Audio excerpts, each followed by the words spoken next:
Ahí sí se ve mi exposición, ¿verdad? Ya, muchas gracias. Bueno, entonces,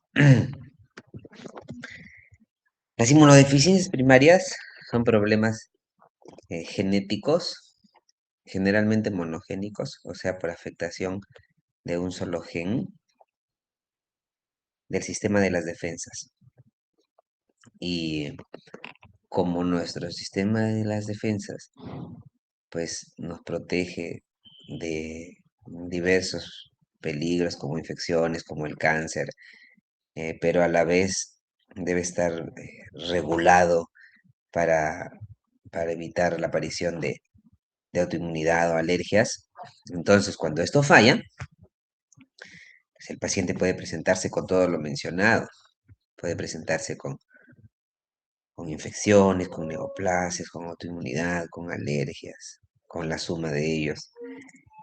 Y por eso el paciente puede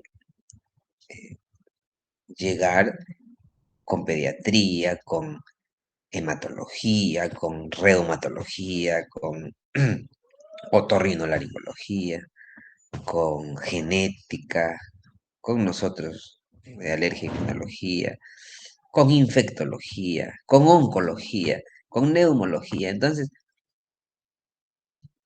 como el sistema inmunitario participa en el buen funcionamiento de todo nuestro cuerpo, entonces muchas especialidades, la mayoría de especialidades médicas, especialmente pediátricas, debemos conocer que estas enfermedades existen porque puede ser que un paciente llegue a nuestra consulta. Entonces, si de repente alguno de ustedes, doctores, va a ser infectólogo, debe conocer algo sobre las inmunodeficiencias primarias. Si alguno de ustedes va a ser reumatólogo, endocrinólogo, neurólogo, debe haber algún conocimiento sobre estas enfermedades, sobre la existencia de estas enfermedades. Bueno, entonces en la exposición de hoy en particular, fue una presentación dada a los neumólogos pediatras, pero que tiene aplicación para todos nosotros, porque nuestra labor desde hace alrededor de 16 años en el servicio de alergia e inmunología del Hospital Rebagliati se basa en dos cosas fundamentalmente: el trabajo en equipo y la educación en inmunología con el objetivo final de diagnosticar y tratar más pacientes con estas enfermedades. Entonces, ¿qué son las inmunodeficiencias primarias? Son errores innatos de la inmunidad, generalmente defectos monogénicos. El paciente puede presentarse así con infecciones, con autoinmunidad, con autoinflamación, con neoplasias, con alergias. Las complicaciones de estas enfermedades son potencialmente fatales, dependiendo del tipo de inmunodeficiencia también. Ahora, no siempre es sencillo diagnosticarlas. ¿Por qué? Porque hay bastantes. Y pienso que nadie las conoce todas. Tenemos más o menos 20.000 genes. Usted tiene más o menos 20.000 genes. Yo tengo más o menos 20.000 genes. Y de estos 20.000 genes, 2.000 están involucrados en nuestro sistema inmunitario, en el buen funcionamiento. Y de estos 2.000 ya se han descrito más de 550 inmunodeficiencias primarias distintas. Entonces, si bien una por una son enfermedades raras o huérfanas dentro de la ley peruana, por ejemplo, eh, la enfermedad granulomatosa crónica, por ejemplo, afecta uno en 250.000 niños. Es raro. La gamma-globulinemia ligada al cromosoma X afecta uno en 100.000 niños. Es raro. Pero si sumamos las más de 550 inmunodeficiencias primarias distintas que existen, como grupo de enfermedades ya no es tan raro. Estadísticas generales mencionan que 1 en 2000 personas podría tener una inmunodeficiencia primaria. Entonces, como grupo, estas enfermedades se vuelven más frecuentes y alguno de nosotros va a encontrar algún paciente. Alguno de ustedes, doctores, en algún momento de su carrera, quizás en los hospitales, en el momento de ser alumno, después internado, después residencia, después ya como médico asistente, en algún momento va a encontrar algún paciente. Entonces es importante estar alertas para poder ayudarlo al paciente, porque si nadie sospecha lo que tiene, pues difícilmente vamos a poder ayudarlo. Así entonces es como la Sociedad Peruana de Inmunodeficiencias Primarias, conformada por médicos que trabajamos en hospitales como Revaliate, El Menal, Hospital del Niño, donde llegan bastantes pacientes, tenemos el objetivo de diagnosticar y tratar más niños y adultos con estas enfermedades. Calculando que en Perú, si hacemos un cálculo de 1 en 2000 personas y tomamos en Perú una población estimada de 30 millones de habitantes, entonces pensaríamos que 15.000 pacientes tendrían una de estas enfermedades. Entonces los pacientes están, pero nos falta diagnosticarlos. Nuestro intento de hacerlo se basa en dos cosas, como les mencioné hace un momento. Uno es educando sobre inmunología de todas las formas posibles, según pues, los tiempos y posibilidades, como en esta reunión, educando que estas enfermedades existen a todos, eh, tratando de que la educación sea didáctica, de captar la atención hacia la inmunología, que a veces son temas difíciles, pero no quedándonos solo con lo didáctico y superficial, sino tratando de llegar a los mecanismos moleculares de las enfermedades. Y tratando también de hacer un vínculo estrecho con el paciente, con la aplicación clínica, con el caso clínico, para retener mejor el conocimiento aprendido. Como ven ustedes en la diapositiva, es un inmunocito, el linfocito TH17. Ustedes buscan en internet, los inmunocitos ahí van a aparecer bastantes personajes. Este es un linfocito llamado TH17, que es un tipo de CD4. Y como ustedes ven en la diapositiva, dice un concepto muy simple. ¿Qué dice el TH17? Yo dirijo eh, la armada o el ejército TH17. Nosotros luego podemos hacer un gráfico un poquito más completo, donde no solo aparece el TH17, sino también aparece otras células de defensa, como las epiteliales que están aquí todas abrazaditas, las barreras epiteliales en la piel, en las mucosas. Luego tenemos también células presentadoras de antígenos, como la célula dendrítica aquí con su cruz en la frente. Esta célula dendrítica es esencial para el desarrollo, para la diferenciación del TH17, para que el CD4 se especialice en TH17 y pelee y dirija y potencie nuestro ejército de defensas frente a determinados microbios. En este caso aquí aparece a mi izquierda este microbio medio cremita, que es la representación de el hongo Candida albicans, que es una causa común de infecciones mucocutáneas fúngicas. Los epitelios nos defienden como barrera física y produciendo péptidos antimicrobianos. Las células dendríticas nos defienden presentando los antígenos de la cándida a los linfocitos CD4 para diferenciarlos hacia TH17. Los neutrófilos nos defienden.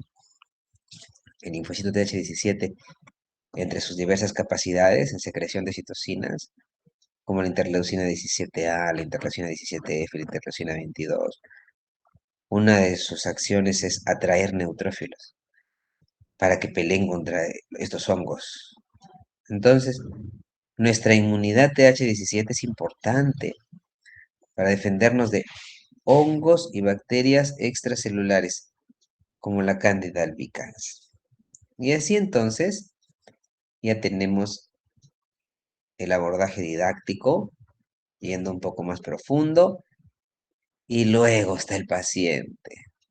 Y aquí tenemos a nuestra pequeña Abigail. Nuestra pequeña Abigail, allí con su neutrófilo de plástico y su librito de inmunodeficiencias primarias en la consulta de alergia pediátrica del Hospital Rebagliati, en aquel momento, en noviembre de 2015, era una niña de 3 años. Una niña de 3 años que la conocimos pues aquí en nuestra ciudad de Lima. Y desde los 8 meses, nuestra pequeña Abigail tenía problemas con cándida, candidiasis oral recurrente, que no solo se quedó en candidiasis oral, 3 meses después tenía una sepsis por cándida, infección generalizada por un hongo, una neumonía intrahospitalaria con lavado broncoalveolar con pseudomonas, Klebsiella y levaduras. A los 2 años, 6 meses, tenía ya el diagnóstico de tos crónica de candidiasis esofágica. En los estudios inmunitarios se encontró una linfopenia CD4 y B y no se encontró inmunodeficiencias secundarias. ¿Cuáles son inmunodeficiencias secundarias, por ejemplo? La infección por VIH, ¿verdad? Abigail no tenía eso. Tampoco usaba corticoides, tampoco usaba quimioterapia, tampoco tenía una neoplasia, no usaba inmunosupresores, no tenía una explicación para tantos problemas infecciosos. Y podemos ver nosotros aquí en la foto de arriba al hongo en la boquita, aquí en la parte de los costados, aquí en la parte del paladar, aquí en la parte de la lengua. ¿Por qué? ¿Por qué este problema con la cándida y con otras bacterias? La pseudomonas, la Klebsiella. Pues no lo sabíamos. Entonces, en ese momento, como les mencioné en unas diapositivas anteriores, además del intento de enseñar inmunología, también tratamos de fomentar el trabajo en equipo en nuestro mismo hospital, con hospitales locales y con hospitales del extranjero que nos han ayudado tanto. Gracias a Dios, en aquella oportunidad, allá en Francia, la doctora Ampuel se dedicaba y se dedica al estudio de susceptibilidad genética a infecciones por cándida. Y allí en Boston, el doctor Raif Yeja, un experto en inmunodeficiencias, además de la doctora Puel, ambos nos ayudaron a hacer estudios genéticos en la paciente. Entonces, estamos hablando de noviembre de 2015.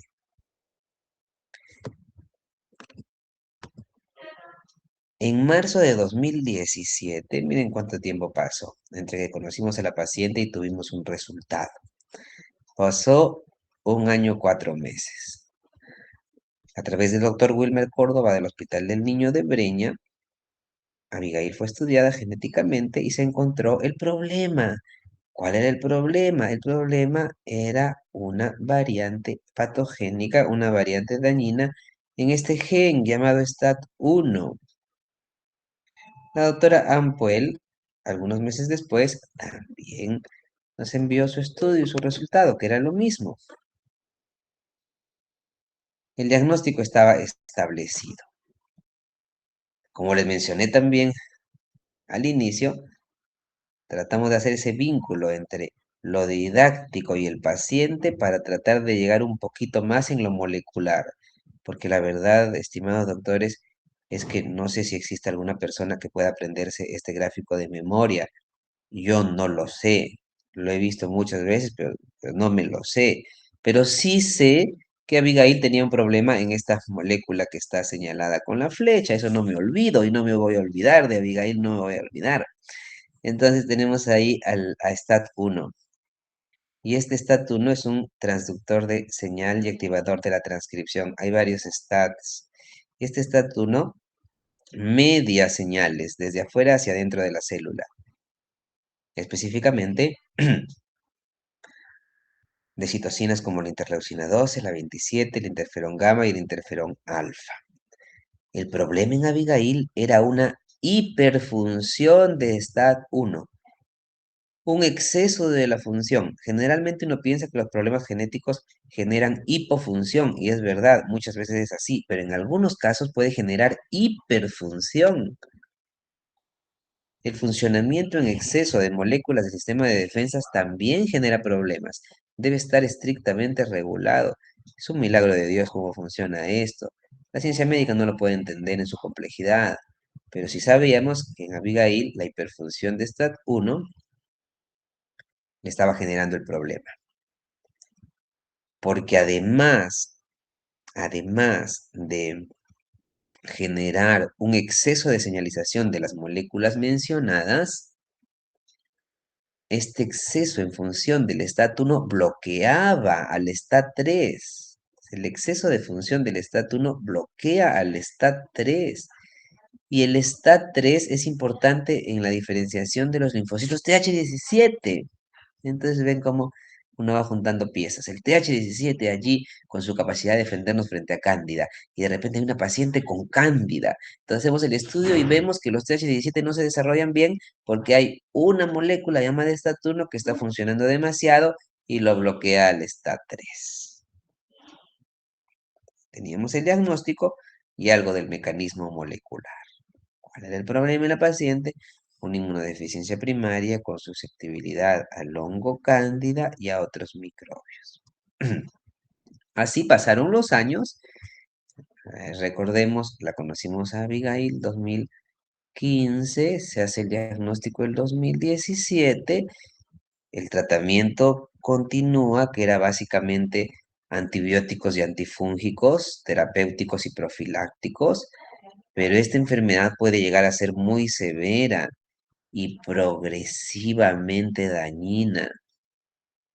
Así, cuando Abigail ya tenía 9 años, el 2022, la niñita con hiperfunción de STAT1, además de la candidiasis crónica, ya había presentado neumonías recurrentes por Pseudomonas, por Klebsiella, con destrucción de los bronquios en las bronquiectasias que ustedes pueden ver aquí claramente en la tomografía, sobre todo para el lado izquierdo. Ustedes lo pueden ver, miren cómo se ve ese pulmón, tantas bronquiectasias por las neumonías recurrentes. Pueden ver aquí sus deditos de Abigail, las uñitas afectadas por el hongo, desnutrición crónica. Tratábamos de compensar su defecto inmunitario dándole los antibióticos, los antifúngicos, dándole inmunoglobulina intravenosa, pero no era suficiente. No era suficiente. Y así, en ese febrero de 2022, le escribimos a un doctor llamado Luigi Notarangelo, que es uno de los mayores expertos del mundo en inmunología, y es una bendición de Dios para tantos médicos en el mundo como nosotros que hemos obtenido de él su ayuda. A muchos pacientes el doctor nos ha ayudado, es un doctor experto y muy sencillo, es impresionante. Son doctores tan expertos y a la vez tan sencillos. Y le escribimos por Abigail. Y le escribimos por Abigail, miren, en este correo tan pequeño en febrero, le decimos, doctor Gigi, es como él le gusta que lo llamen. Tenemos una paciente de 9 años con hiperfunción de STAT1 y un cuadro clínico que empeora, con enfermedad pulmonar crónica, a pesar de recibir voriconazol, inmunoglobulina y profilaxis antibiótica. No tiene un donante idéntico disponible en Perú para tratar de curar su enfermedad, reemplazando las células que fabrican leucocitos, reemplazando las células madre hematopoyéticas. Trasplante de médula ósea. Y le preguntamos, ¿no, doctor? Quisiéramos, realmente apreciaríamos de saber si es posible que Abigail pueda viajar a su centro ahí en Estados Unidos, el NIH, el Instituto Nacional de Salud de Estados Unidos, para evaluación para un posible trasplante. Febrero de 2022. 8 de febrero de 2022. Y el mismo 8 de febrero de 2022, el doctor Luis Lotaraño, lo que ustedes lo pueden ver en la pantalla, nos responde, sí, es posible, por favor, mándenos los datos médicos, los laboratorios y los contactos del paciente y de sus padres. Gracias. Y así entonces estableció el contacto respecto a Abigail con el NIH de Estados Unidos. Febrero de 2022. Sin embargo, para que ya se ejecute un viaje de un paciente de Perú a Estados Unidos, eh, va a haber un componente primero médico, que el paciente esté en condiciones de viajar, va a haber un componente administrativo, pasaportes, visas, permisos, va a haber un componente económico, tanto para el viaje como para la estancia y más aún para el tratamiento. Va a haber un componente familiar de soporte para la paciente, va a haber un componente legal, o sea, no es algo sencillo. Y por diferentes razones hubo una dilatación en el tiempo de algunas cosas, y así 3 meses después de la comunicación con el doctor Notarangelo, parecía que no se podía efectivizar este viaje, ¿no? La señorita Debbie, que era una de sus asistentes, nos dice avísenos cuando todo ya esté listo.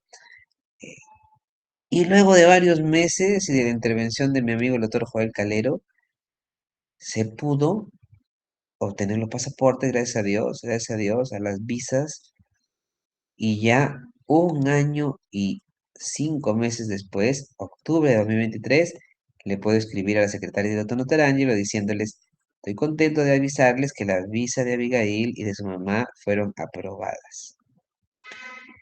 Bueno, todo un proceso es impresionante, es maravilloso, pero nos mandan carta de invitación, sacan las visas, buscamos una fundación para que pague los pasajes.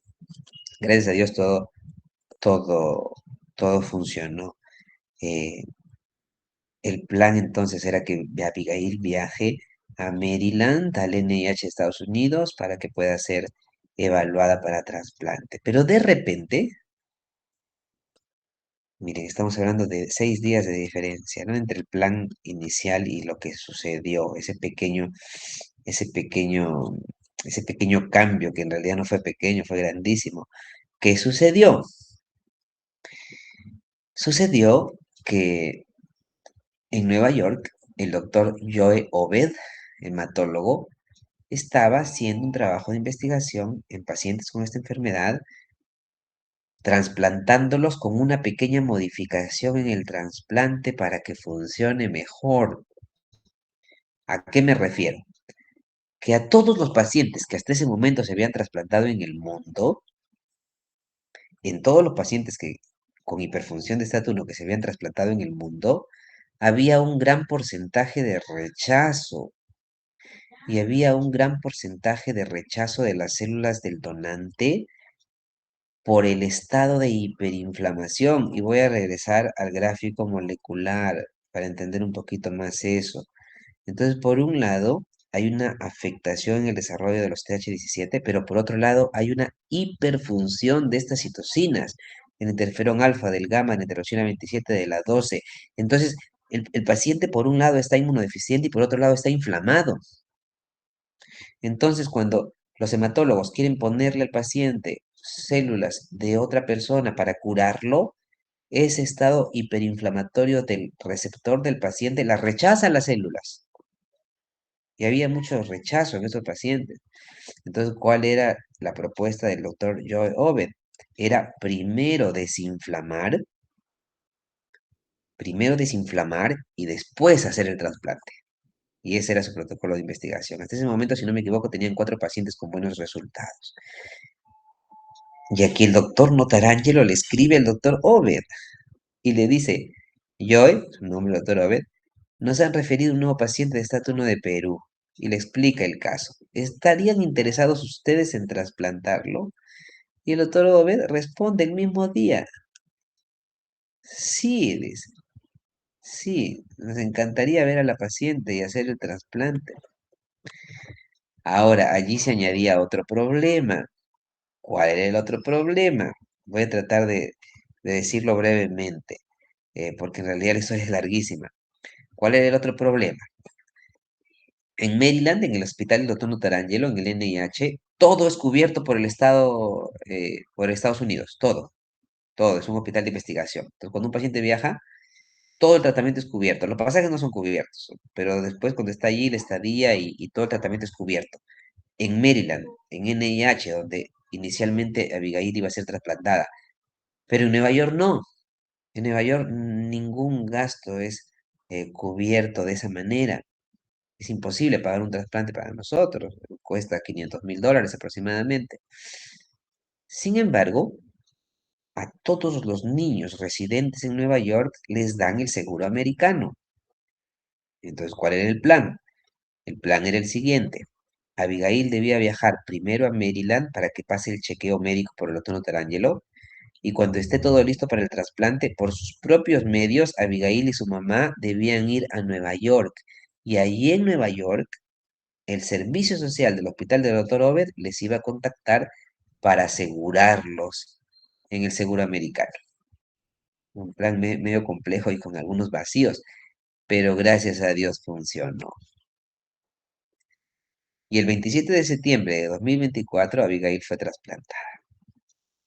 Como les dije hace un momento, primero la desinflamaron con emapalumab, que es un anticuerpo monoclonal anti-interferón gamma, y después de un tiempo y otro periodo de condicionamiento le ponen las células del donante, que fue un donante bastante compatible, no emparentado.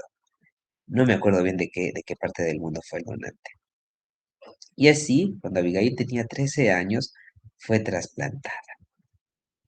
Podemos ver ahí en la diapositiva una secuencia, donde Abigail chiquitita allí con su cándida, con su problema de sus deditos, con su problema pulmonar, y aquí Abigail más grandecita allá en Estados Unidos, aquí con los doctores de Estados Unidos y personal de salud en sus trasplantes, y aquí en la foto más de arriba a la derecha, con papá, mamá y su hermana, recibiéndola en el aeropuerto un 28 de julio de 2025, si no me equivoco. Desde su retorno a Perú, eh, curada hematológicamente hablando, persistía Abigail con problemas de los pulmones, porque el trasplante le cura la parte hematológica y en este caso inmunológica también, pero el trasplante no le cura los pulmones que han sido ya dañados. Cuando Abigail viene a Perú, a pesar de tener una buena respuesta inmunohematológica, el pulmón continuaba infectándose. Y así, gracias a Dios también, los doctores de neumología pediátrica y de cirugía de tórax cardiovascular pediátrica de Revaliati le realizaron una lobectomía inferior izquierda, le sacaron la parte más afectada de sus pulmoncitos con las bronquiectasias. Después de eso, en la parte pulmonar y en la parte inmunohematológica, excepto por ahí alguna complicación, una influenza, me parece que le dio a Abigail, estuvo hospitalizada en marzo de 2026.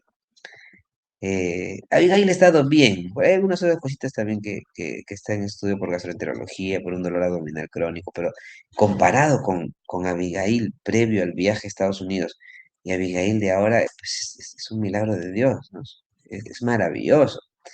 Y así como Abigail, hay muchísimas otras historias que podría contarles. Pues, en base a ese trabajo, que es fomentar el trabajo en equipo nacional y con el profesor extranjero, más tratar de enseñar de manera didáctica y molecular todas las personas posibles, es que tenemos más de 200 pacientes con inmunodeficiencias primarias y bastantes de ellos con tratamientos curativos de trasplante y de terapia génica. Eh, Finalmente, el mayor beneficio es para los pacientes en sus vidas y en su calidad de vida. Pero, si tenemos como referencia esos puntitos rojos como pacientes diagnosticados o como porcentaje de pacientes diagnosticados, todos los plomos representarían el porcentaje de pacientes que todavía no han sido diagnosticados y que espero que en algún momento y yo y ustedes también podamos diagnosticar. Y así, como dijo el Señor Jesucristo, en las habilidades que Dios nos ha dado, en las oportunidades que Dios nos ha dado en la vida, debemos llevar su luz, la luz del Señor Jesucristo. Primero en el aspecto de salvación, que Él murió por nuestros pecados para salvarnos cuando nos arrepentimos y le confesamos nuestros pecados. Para eso Él murió y resucitó. Pero también en nuestra actividad de amor al prójimo, ¿no? Que a veces nos olvidamos tan fácilmente por la sobrecarga laboral, por el orgullo, por la pereza, por el egoísmo, pero que no debemos olvidar de nuestro servicio al prójimo. Vosotros sois la luz del mundo, dice el Señor Jesús. El médico, queridos doctores, pienso que la mayoría de médicos, la gran mayoría, yo también me incluyo en ello, y en un momento donde podemos ver tantos pacientes, donde nos volvemos insensibles al dolor ajeno. Claro que queremos que el paciente se sane, pero llega un punto donde a veces ya no nos duele el dolor ajeno. Hasta que a veces, queridos doctores, y Dios nos enseña también a través de esto, es nuestro familiar o es nosotros mismos los que caemos enfermos. Y en particular en estos días, miren, aquí tenemos una comparación, ¿ya? Aquí está la boquita de Abigail con su muget de hace 15 años más o menos. Y esta es la boquita de mi hijita, doctores. Esta es mi hijita de 1 año 3 meses. Tengo una sola hijita, tiene 1 año 3 meses. Hace un mes comienza con una virosis, con fiebre, con tos, con moquito, con baja de apetito. Y hace 2 semanas su boquita estaba con todo el muget. Imagínense, doctor, yo que he visto tantos muget yo que he visto tantos muget en estos años en los pacientes. Pues uno se trauma, ¿no? Es el sesgo del observador, que le llaman el sesgo del investigador. Mi hijita estaba con muget en la lengua y en el paladar. Bueno, hasta ahorita todavía no se ha resuelto del todo esto, ¿no? Ya la doctora de pediatría le dejó la nistatina. Se asume que la virosis le ha bajado su inmunidad en la zona local, más su edad y la baja de apetito y otras cositas que ha tenido, ha generado pues que este hongo cándida aproveche la oportunidad, ¿no? Pero qué diferente realmente es cuando uno ve el muguet en el paciente y cuando lo ve en su propio hijo. Y es una reflexión también para que nosotros seamos excelentes en nuestro trabajo con los pacientes como si fueran nuestros propios hijos. En el caso de mi niñita, pues con la nistatina en 7 días se borró todo, pero después de 5 días ha vuelto a aparecer el muguet en su paladar. Anteayer estuvimos con mi esposa en consulta con el infectólogo pediatra y se piensa, ¿no? Se piensa, como le digo, todavía esto no está resuelto. Se piensa que es porque como mi hijita se lo pasa rápido la nistatina, es difícil que lo tenga en la boca. La nistatina funciona por el contacto con la mucosa. Mi hijita se lo pasa rápido, entonces el doctor nos ha aumentado la dosis y nos ha dicho como que le pongamos un poquito en cada carrillo y bueno, hasta donde hoy día le puede apreciar, ya de nuevo se ha borrado el hongo, espero que sí, con el favor de Dios. Y bueno, otras cositas, ¿no? Que siempre, pues, siempre nos enseña, ¿no? Nos enseña que, que debemos tener mayor compasión, ¿no? Por los pacientes.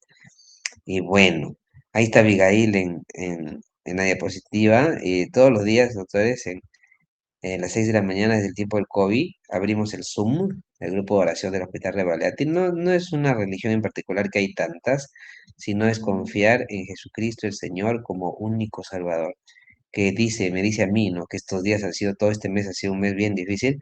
Entonces el Señor Jesús me dice, ven a mí si estás trabajado y cargado, que yo te daré descanso, dice el Señor Jesús. Eso es lo que dice el Señor Jesús siempre. Vengan a mí, vengan a mí. Todos los días están invitados también ustedes o cualquier paciente, cualquier familiar. Todos necesitamos escuchar la palabra de Dios y confiar en el Señor Jesús. Todos los días está abierto el Zoom de 6 a 7 de la eh, mañana. Si ustedes desean, pueden escribirme ahí también al WhatsApp y yo les mando el link.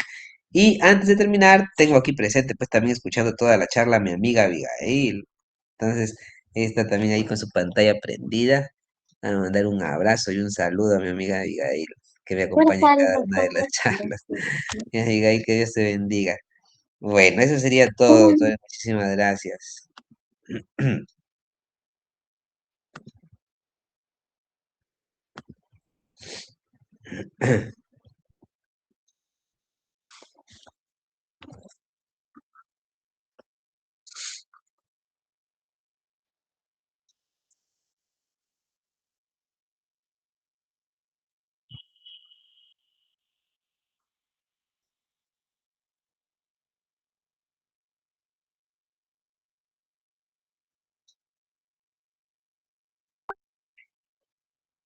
Muchas gracias.